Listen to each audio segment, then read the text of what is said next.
Hi, I'm Neil Fiore, author of a new groundbreaking book, Awaken Your Strongest Self, Break Free of Stress, Inner Conflict, and Self-Sabotage.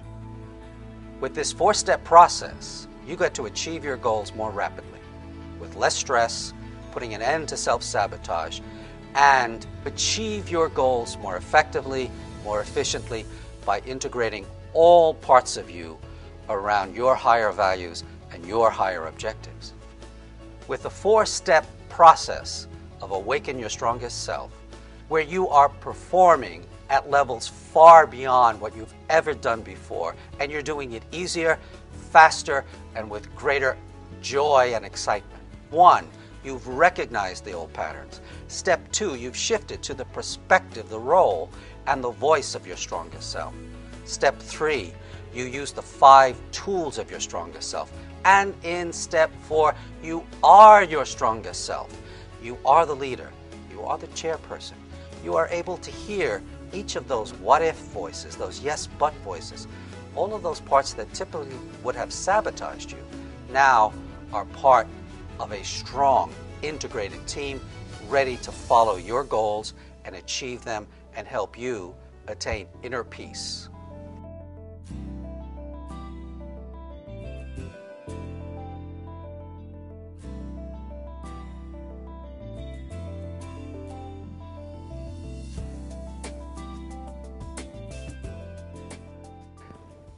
So we're going to do it in 4 steps.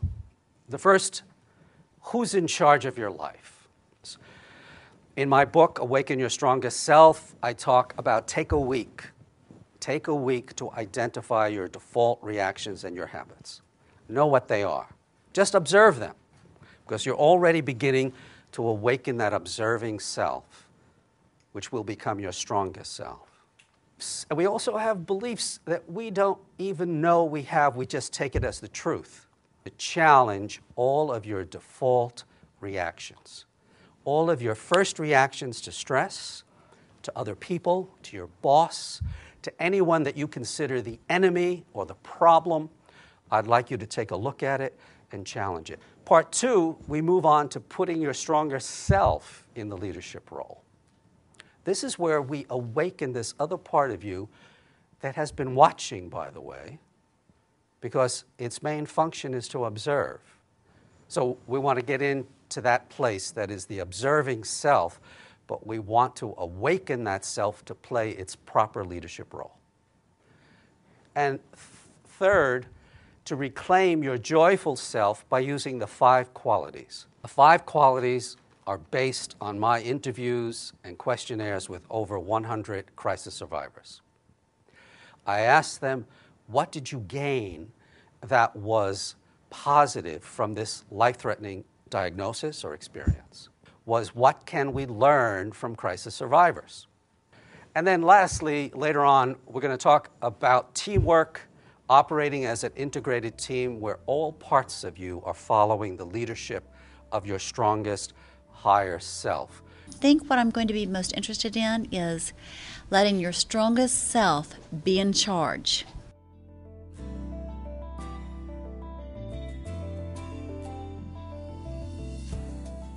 When confronted with a new and stronger life passion, that's what we want to awaken, is this passion, this vision.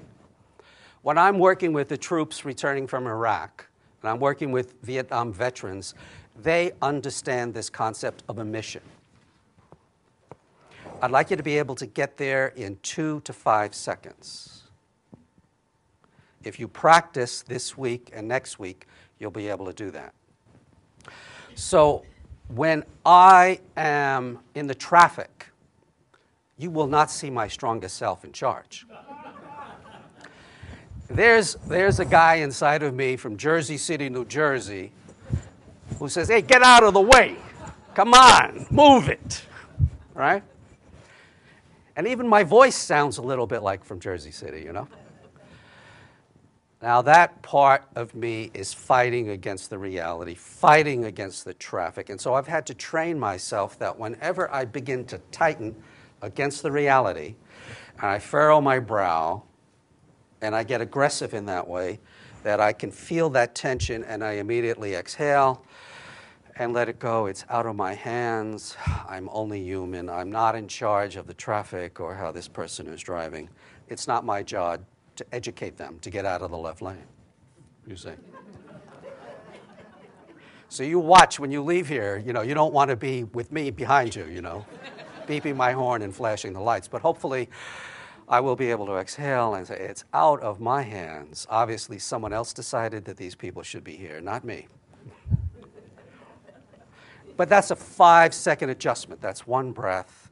And you train yourself that you take your default position and you connect it, like any good coach would teach you. You connect it with the adjustment and the alternative. Oh, it's very interesting. I didn't know what to make of it. My wife recommended that we do it, and she identified the program in the Smithsonian, so I came with her. And I'm glad I did.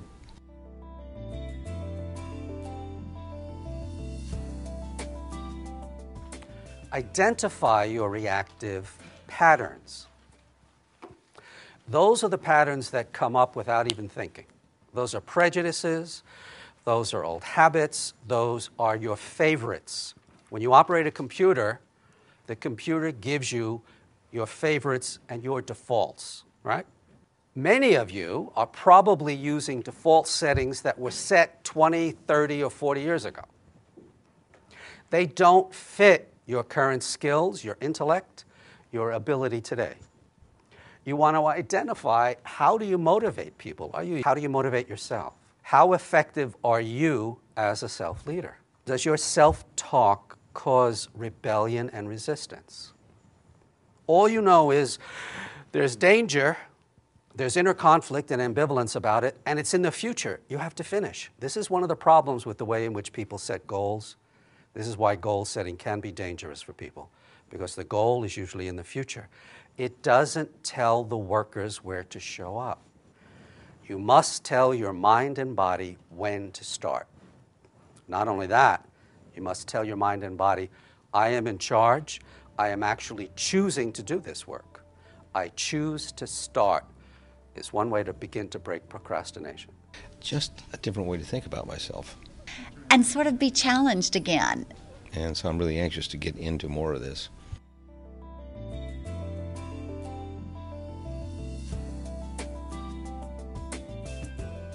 What I'd like you to do now is to get in your mind something that you would like to work on or achieve or start on. Get it in your mind. Perhaps there's a should or a have to connected with it. That's fine for now. Notice how you are feeling. Notice the pain, tension. Notice what you are feeling emotionally. Notice your thoughts and images and the typical thoughts, whether it's overwhelm or I can't do it. Notice your breathing. Notice if it is shallow or rapid. And most importantly, notice that there is a part of you noticing. And you might now say to any part of you that is worried or overwhelmed, or any part of you that feels ambivalent about this task, you might simply say, yes. Yes, I hear you. Yes, I know better than any therapist or any friend where those feelings come from. And just communicate that that part is not alone, that the observing self is awakened and watching, and can choose to start for 15 or 30 minutes. Most importantly, at this stage, I want you to get in touch with your initial reactions. To choose. To choose who you're going to be.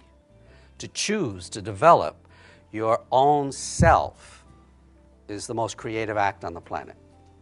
If we don't experience that native motivation, that innate motivation to learn, as you'll see in children, that means that the society somehow has scared us or suppressed us. Something has gotten in the way of it. We want to make you more effective self-managers, more effective self-leaders, with an inner dialogue that gains the cooperation of all parts of you. Awaken, for one thing, I love that word, awaken your strongest self. I thought, okay, I like it.